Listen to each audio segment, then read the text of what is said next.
Beautiful. Kind of speaking on those paths, right? And I'm speaking again, I feel, of my viewpoint of today's society and what we see happening. You spoke on the multitude of paths, and within, Bhakti, Raj Yoga, Karma Yoga, Jnana Yoga, you see the various multitudes of ways and means, especially in the subcontinent of India, how much over the course of thousands of years you have so many different traditions and sub-traditions and traditions within traditions that have come about, right? And schools, Vedanta schools, and within the schools there are categories, right? There's so many paths to choose from. And then when we look at it in today's 2025 as a seeker, as a sadhak, you see that there are so many choices within that, right? And a lot of times that is because of the commercial and the consumer way that people package things, that even something like yoga, right? And I remember quite a few years ago when I had spoken to you about it, I was writing an article about yoga, and I had asked you, what's going on with, we have goat yoga, and we have naked yoga, we have hot yoga, what is going on with all of this? And you had told me very simply at that time that it's just, it's consumer capitalism, that's what's going on. So, you have that, you have the idea of, there's a lot of legitimate paths, whether that's you go into Tantra, you go into Kriya, you go into Raj Yoga, you go into Vaishnavism, and then sometimes you might also find things that are scamming you or might not be for you. Yeah. As simple as not being for you. As an individual, a beginner who's entering that, how do you know which path is for you? Because you do have a limited life. Yes, definitely. Yeah. Here we just go back to what I said earlier. To put it briefly, the best practice, the most well-rounded, the most wholesome kind of set of practices would be have a knowledge-based practice, have a meditation-based practice, have a devotion-based practice, and a service-based. So these must be aspects of our spiritual life. There must be philosophy in our spiritual life. There must be meditation in our spiritual life. There must be devotion, love in our spiritual life. Right. And there must be service in our spiritual life. What I'm saying here is, the specific paths and schools may be different. You may not even be Hindu, you may not be a follower of Vedanta, but you may be a Christian or a Muslim or a Buddhist or spiritual but not religious, SBNR. Right. Syncretic. You might be. But what I'm saying is, whatever we are, wherever we are, whatever school we belong to, whatever religion we belong to or do not belong to, if you're interested in spiritual life, just because the very constitution, the psychological constitution of the human being is like this, we must have a reason in our spiritual life, we must have meditation in our spiritual life, and love in our spiritual life, and some actual contribution in a service in our spiritual life. So that's the answer. Okay. Have these elements. Now, if you say, have meditation in your spiritual life, then comes the question, but there are so many schools of meditation. Well, knock yourself out. You have your own path. You see what works for you, and you take it up. Follow it sincerely. There are a couple of things one must do. One is from our own side. These are, especially the ones which come out of the Indian subcontinent, which are parts of the ancient religions. These are very ancient traditions. Yeah. So they all have been around for thousands of years, many of them, centuries if not millennia. And they have worked for thousands of people, millions of people across the millennia. So therefore, the point is to give it time. Now the danger of the market economy and the YouTube economy is everything is available all the time. And the problem there is, in one sense it's good, nothing is secret or hidden. But in one sense the problem is, our minds tend to flicker and jump. And because these paths demand effort and sticking to it, which is not pleasant, the moment the going gets tough, the moment it begins to feel boring and unpleasant, the reaction is to jump. Yes. And now the jumping is available to us. Because there are other books, other teachers, other schools. Now, Sri Ramakrishna gave this beautiful parable of the man who was digging for water. Yeah. And he dug for water in a particular place, but digging for a well is hard work. So after some time he got exhausted, he began to doubt whether there's anything there. Somebody said, why don't you try there? And said, okay, I'll try it there. He tried there and one more place, and you know what happened at the end of the day. He had dug 6, maybe 7 shallow holes, found water nowhere. If he had dug, in the place where he had started, maybe at the end of the day he might have found water. So this is another aspect of to be careful about in modern spirituality. Wide variety of paths, and many of them are genuine. Not all, but many of them are genuine, and they will all work for you. But almost all of them demand some amount of perseverance, some amount of sincerity and sticking to it. Sri Ramakrishna, he said, the particular path you take up is not all that important. But then he added, but you must take up one sincerely. You must take up something sincerely. Now, scamming.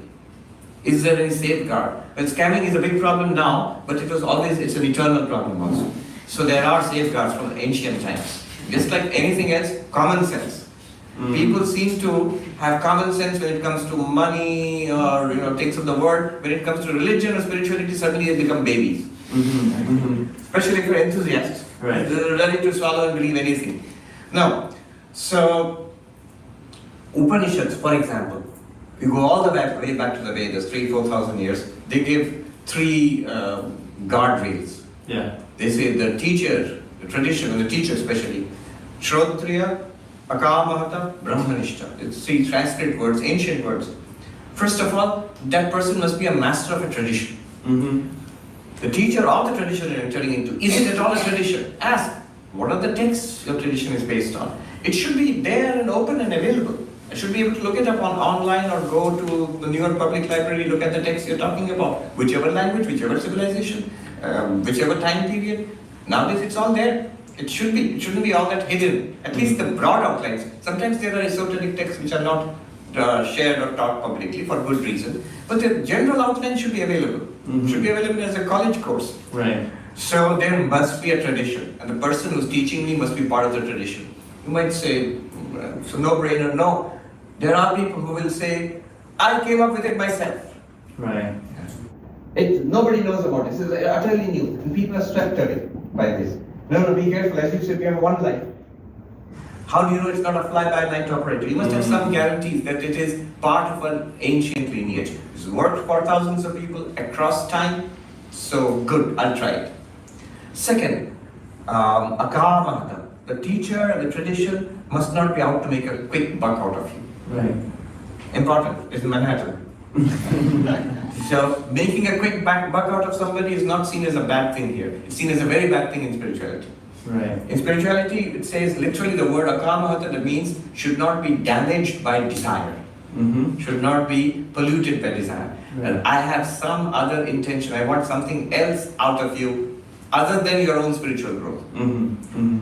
Okay, you pay your church subscriptions. I mean, now the church has to continue, the ashram has to continue. But, too much of money and politics and power and, fame, all seems to be very good right here, but these are red flags as far as spirituality is concerned. Right. Some of it may be there, but this is just a thing to keep in mind. Is this all about making a quick buck? Or is this person on a power trip? Is it a cult? This is the second thing. The third thing is, the teacher should be, a professional in the sense, literally the word Brahmanishta means centered in Brahman, centered in spiritual life. Should not be a part-timer. Right. So this is something, if it's really so high, if it's really so wonderful, it should absorb you. Like any art, any science, the top people are absorbed in that. Right. So these are some guardrails. Interesting.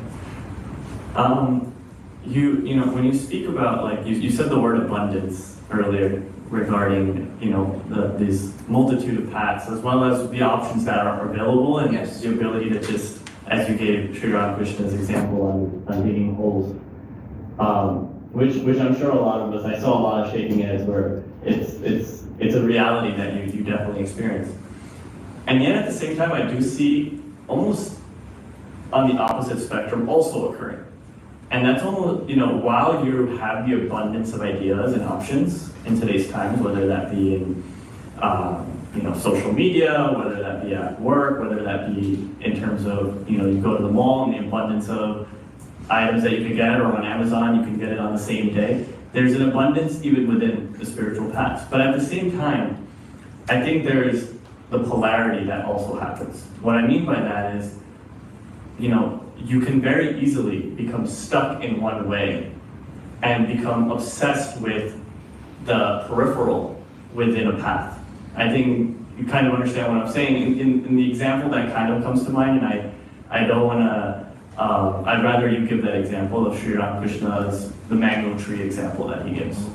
Of individuals going to a mango tree and never really picking out the tree except one individual who's, sitting under the tree is not the same as actually getting the mango itself. Yeah, the way he put it was, you come here to eat the mangoes, don't spend your time counting the leaves. Right, yeah. So I feel like that could very easily happen when you get stuck in one way. So how important is it for us to also expose ourselves to world ideas and even sometimes opposite things? If you are a Vedanti, is it important to also entertain the ideas of Jesus Christ or an opposite tradition, or even atheism for the fact? Yes. One way is to go back to the past, to see people who did not get swept away by the peripherals. The peripherals are fascinating for a reason. We have certain weakness within ourselves. If I do not sincerely want God, self-realization, nirvana, I want it, but not so much. Right. Now, when I plunge into spiritual life, in all seriousness, there are things which are fascinating. They're not the core, but they're fascinating. So, on the path of Vedanta, for example, the philosophy, the logic of it can be fascinating. You might spend years learning Sanskrit grammar. You might spend years, traditionally would have to spend years learning textual interpretation, mimamsa, learning logic, nyaya. And those are so fascinating, but that logic is not spirituality. And so it's a part of spirituality. I remember in our monastery as a young monk, there were discussions with the president of head of our order, Swami Sarvapriyananda, who was at that time 97, 98 years old, and a tremendously powerful spiritual master. And other monks would ask questions, I would stand and listen. One day this discussion was there. He said, you don't need too much of philosophy or logic, just enough to understand the Vedanta and then bring it into your lives. And somebody said, but there's a joy in learning, studying Nyaya, which is Indian logic. Right. And the Swami, the head president, his reply still rings in my ears. He says, you can have that joy in playing chess too. It's an intellectual joy. It's a great joy in playing chess. Is that spiritual? Not necessarily. So you can learn logic, you can talk about scriptures, you can recite verses, you can win all arguments, the arguments pro and against. And is it still being spiritual? May not be. It's being fascinated by the peripherals. In Vedanta, in the way of knowledge. But so also in the way of devotion. Puja, worship, ritual. There are people who love ritual. And then you see ritual without end. The puja keeps getting bigger and more elaborate, more flowers and more pictures and more mantras and more food and more. So it keeps expanding. Yes. On the path of action, in Karma Yoga, busyness is not spirituality.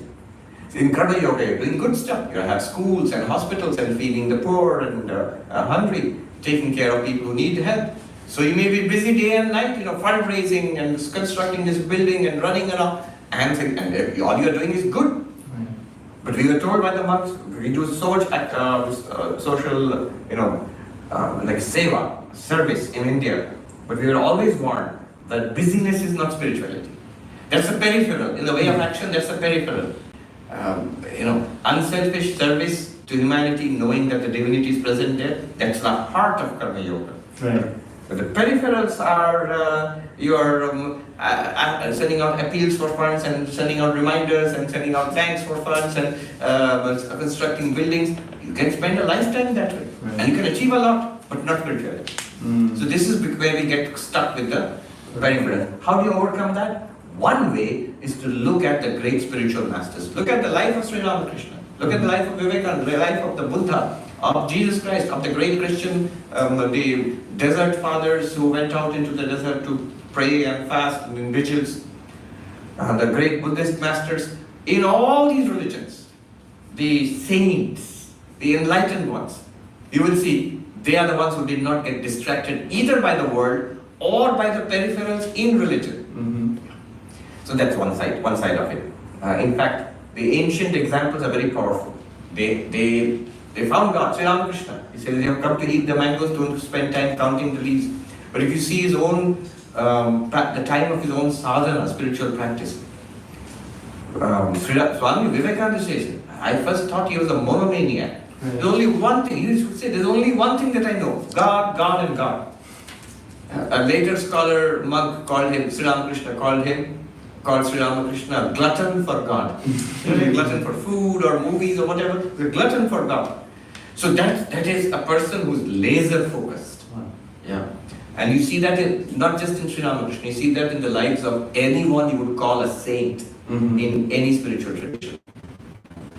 So that helps you, reading their lives and sort of downloading that attitude into, if I'm a spiritual seeker, I must have some of that. Right.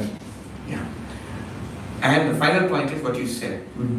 Not just Advaita, why not Vaishnavism? Not just Vaishnavism, why not Christianity? Yes, this is a special advantage of our day. The world we live in, this was not possible 50 or 100 years ago. It was much more cloistered. Right. The walls were much higher up. Now these spiritual traditions are available to us. The spiritual heritage of humanity. And they are all ours.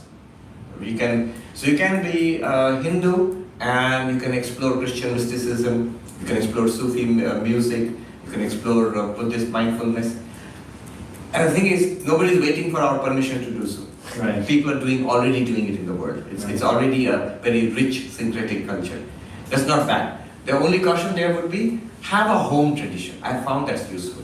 Otherwise, people tend to drift sometimes. Have a home tradition, explore widely. Again, Americanism, knock yourself out. You enrich yourself.